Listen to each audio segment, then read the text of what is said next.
Correcteur News TV, Awande correction, il y a News tout. Donc, Awande, on assure quoi. Suivez. Correcteur News TV pour avoir toutes les informations crédibles et fiables. Correcteur News avec Yemoko Rachou. Rachou, la caramel, check.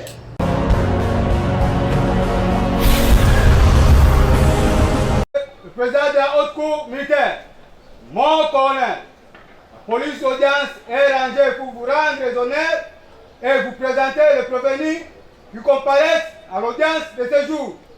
Commandant police audience, premier sergent-major Nyembo Mwambila Adolphe.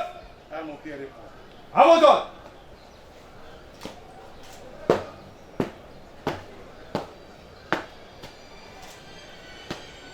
Armes au pied. Rep.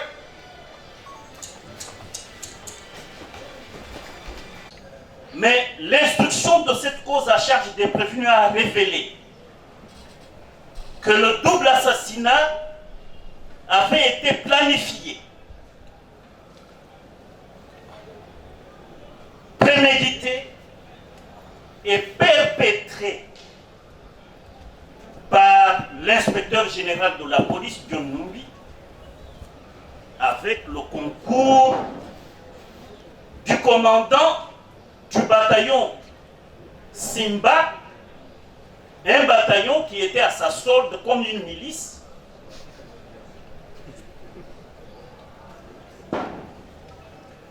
Et le commandant, c'est le prévenu Ngoy Kenga Kenga Christian, avec le concours de quelques-uns des éléments de ce bataillon Simba de la police nationale. Pourtant,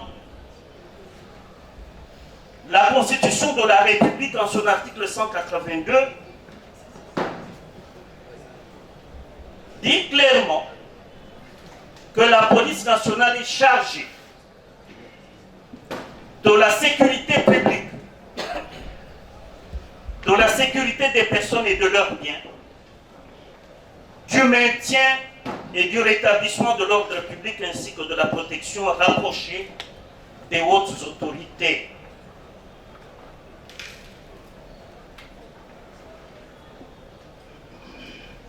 En outre, l'article 183 de la Constitution est très décisoire. Parce que cette disposition dit: la police nationale est apolitique, elle est au service de la nation congolaise. Nul, je reprends, nul ne peut la détourner à ses fins propres. Elle exerce son action sur l'ensemble du territoire national dans le respect de la présente Constitution et des lois de la République.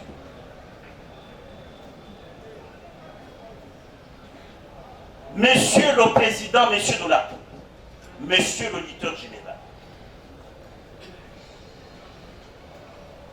la peine qu'éprouvent les Congolais, le peuple congolais,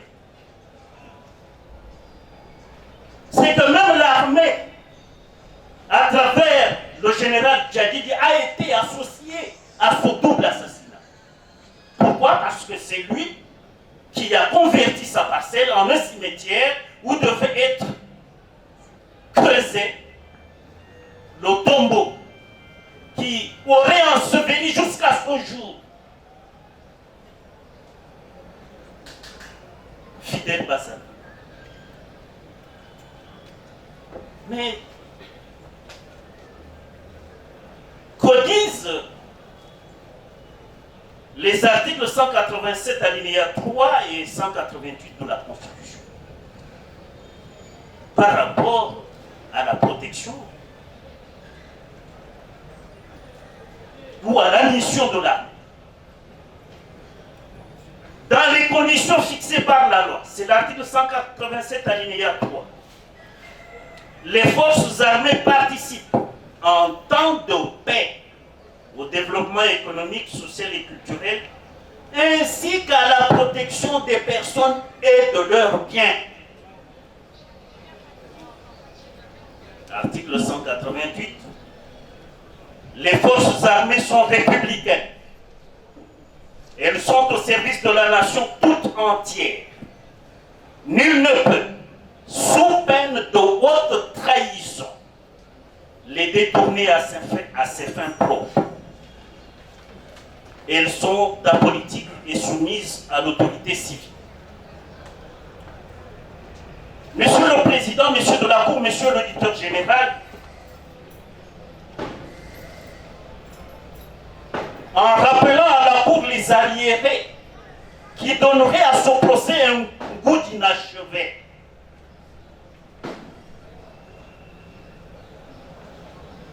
les partis civils,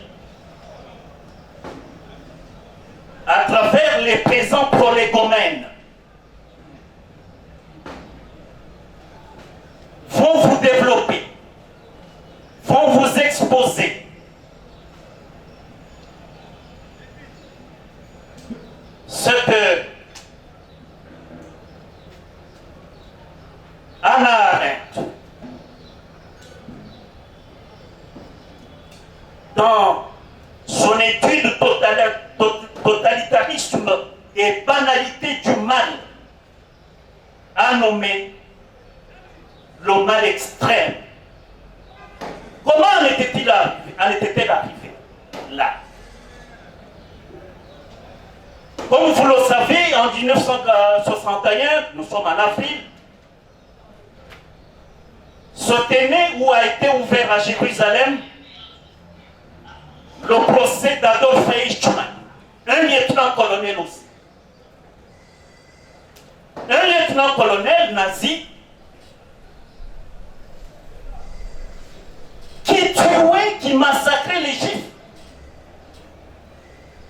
au nom de la désobéissance, non, de l'obéissance totalitaire. Au nom de l'obéissance totalitaire. Et Hannah Arendt a défini cette obéissance totalitaire comme la perversion de l'idéal de la loi. Et vous l'avez vécu, Monsieur le Président, Monsieur de la Cour, Monsieur l'auditeur général. Devant cette Cour, l'obéissance totalitaire a conforté le prévenu Christian Ngoï Kenga de méconnaître votre autorité.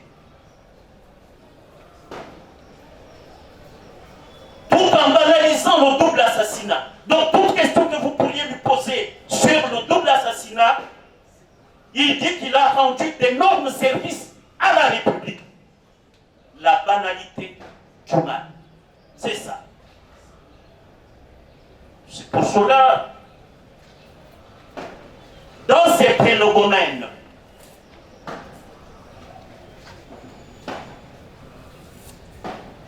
nous allons épingler 5 fléaux.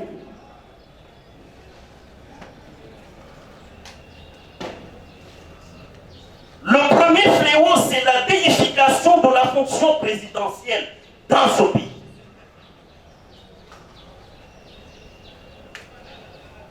Dans le préambule de la Constitution de la République, le peuple congolais réaffirme son adhésion et son attachement à la Déclaration universelle des droits de l'homme, à la Charte africaine des droits de l'homme et des peuples, aux conventions des Nations unies sur les droits de l'homme, sur les droits de l'enfant et sur les droits de la femme, particulièrement à l'objectif de la parité de représentation homme-femme au sein des institutions du pays, ainsi qu'aux instruments internationaux relatifs à la protection et à la promotion des droits humains. Ça, c'est le peuple congolais qui l'affirme. Dans le préambule de la Constitution de la République. Ce postulat constitutionnel rend l'État débiteur de l'obligation de respecter la personne humaine et de la protéger comme prescrit à l'article 16 de la même Constitution qui interdit en même temps tout traitement cruel, inhumain ou dégradant de la personne humaine. Cependant, en l'espèce, l'obéissance totalitaire au commandant suprême, président de la République, a fait de celui-ci un dieu au-dessus de la Constitution et des lois de la République, au point que les acteurs du double assassinat, criminels de bureau et ceux de terrain, ont cru exécuter un ordre divin.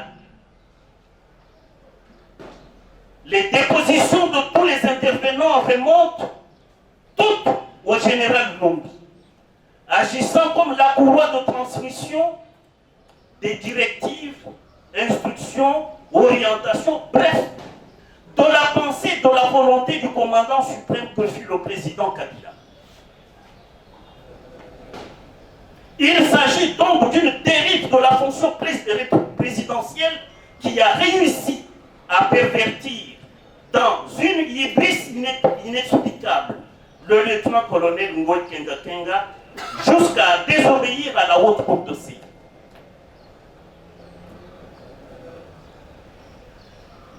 Le deuxième fléau, c'est l'exécution des ordres manifestement illégaux.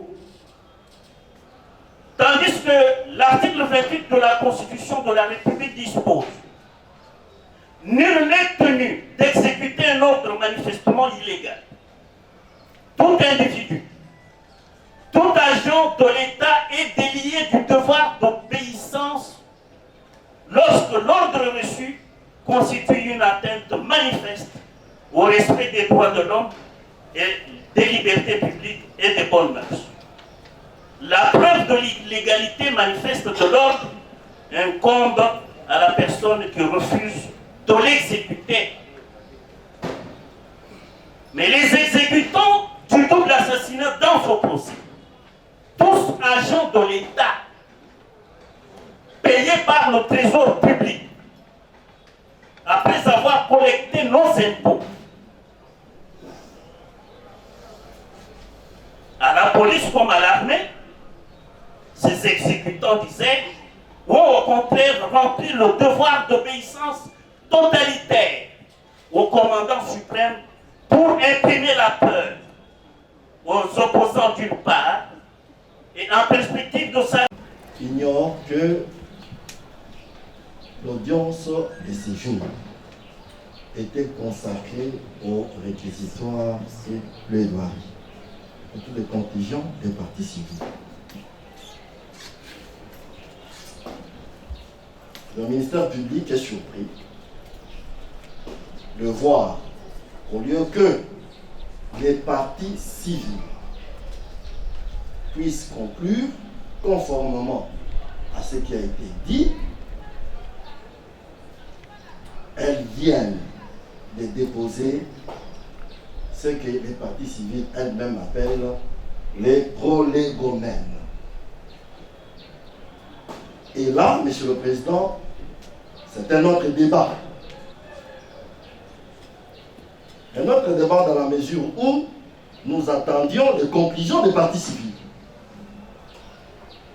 Les conclusions des partis civils n'ont pas été faites.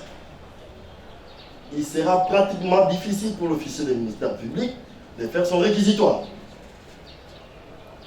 L'article 74 est clair à ce sujet de déroulement. Puisqu'il s'agit d'une demande des partis civils pour des cas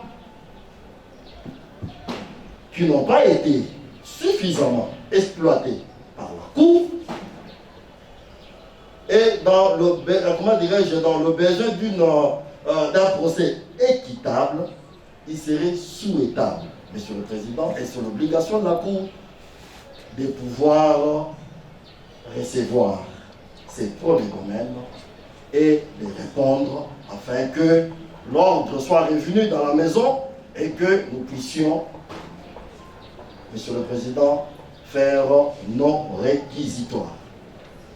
L'avis du ministère public est favorable, en ce sens que certaines zones d'ombre auxquelles les partis civils ont fait allusion notamment sur la désertion simple, pose problème. Et il va de l'intérêt de tout le monde, mais pour ce procès, pour que ces zones d'ombre soient élucidées. Voilà, Monsieur le Président, la position ou l'avis du ministère public en nation. Nous avons dit. À ce jour, juste pour éclairer certaines choses, parce que nous venons de suivre le ministère public qui dit qu'il est vraiment en difficulté. Mais nous, la partie prévenue, nous nous posons la question de savoir. Il y avait un devoir aujourd'hui. Il y avait un devoir et nous pensons que la Cour devait se référer à ce devoir. Nous nous sommes préparés pour ça. Notre client, Paul Milambwe, quand il a accepté volontairement de venir plaider sa cause ici à Kinshasa, c'est pour qu'il soit lavé. C'est pour que la justice puisse être faite. Je me rappelle les mots qu'il avait prononcés, les premiers mots d'ailleurs. Monsieur le Président, votre honneur, je suis venu en République du Congo, la République démocratique du Congo, pour comparaître.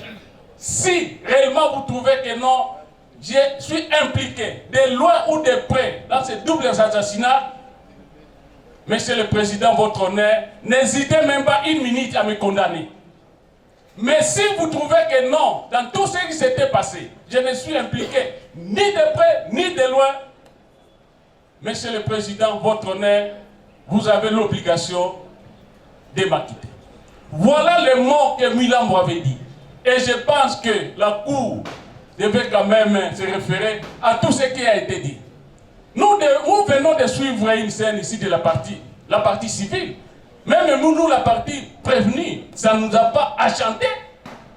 Ça ne nous a pas achanté dans le sens où quand un confrère parle, la moindre des choses, qu'il termine d'abord à parler et puis vous allez prendre la parole après. Mais quand tout un groupe d'avocats que je respecte beaucoup parce que la plupart sont... Mais laissez quand même l'ordre de parler. Mais ce qui n'a pas été fait, c'est un peu désolant. Mais pour nous, la partie prévenue, nous avons déjà préparé notre note de plaidoirie.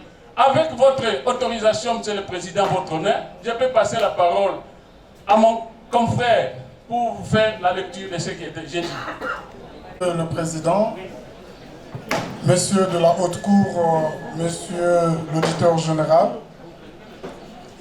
la scène de tout à l'heure nous laisse perplexes dans la mesure où nous ne savons pas par où commencer, parce que il est vrai que dans un procès pénal, il y a deux parties principales. Nous avons la partie poursuivante qui est le ministère public et la partie prévenue. Toutes les autres parties, qu'elles soient partie civile ou le civilement responsable, viennent s'agripper au sort des autres parties. Et d'ailleurs, puisque nous parlons de la partie civile, votre haute cour, parce qu'il faut le rappeler, Monsieur le Président, avec votre autorisation, que les parties civiles ne viennent que pour les intérêts civils. Ça, c'est un élément de taille.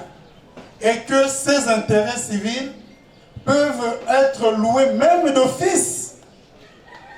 Votre honneur, les intérêts civils peuvent être alloués même d'office.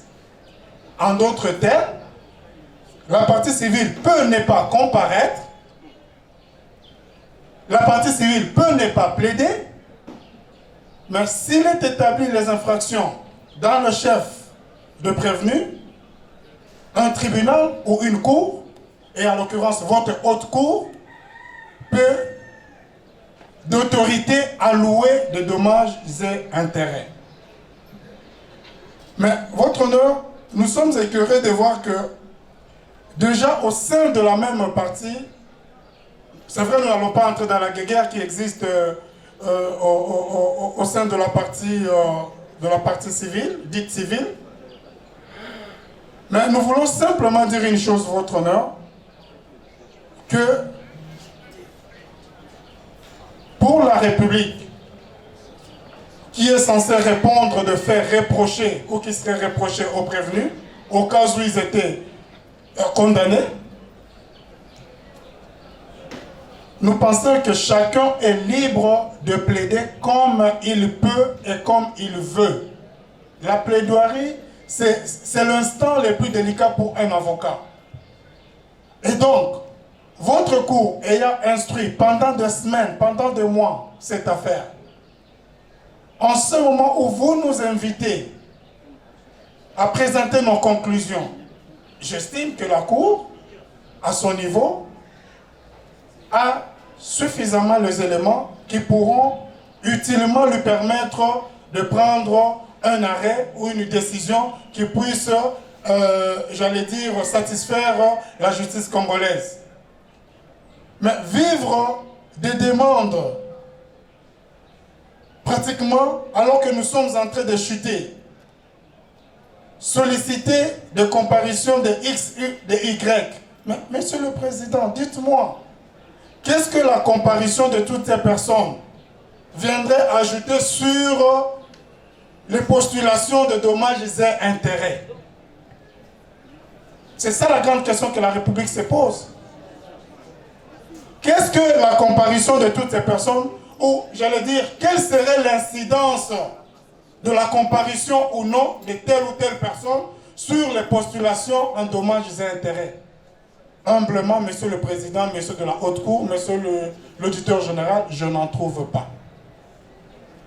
Mais puisque nous ne pouvons pas avancer sans la partie civile, je pense que la République est à mal de donner une position par rapport à cette postulation.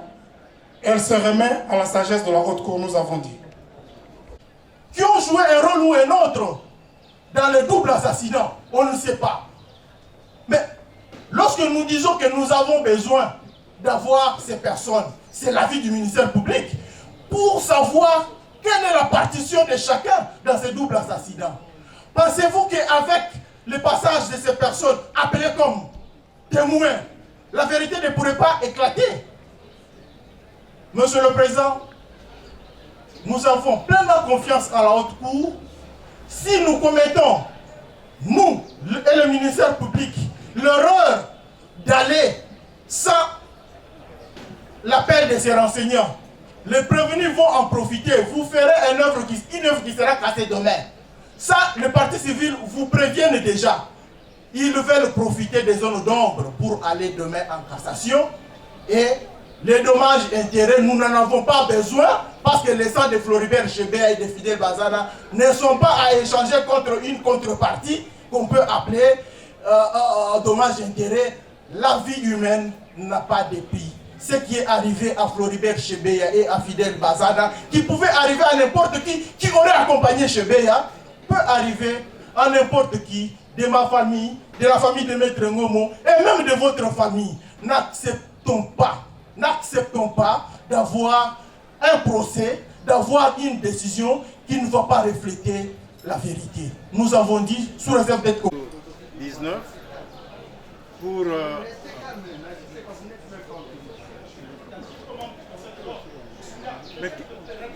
mettre le son dans la salle. Je disais, nous renvoyons la cause au mercredi prochain 19 pour rencontrer la préoccupation de la partie civile. Merci beaucoup, Monsieur le Président. Merci. Sur Honneur à la Cour.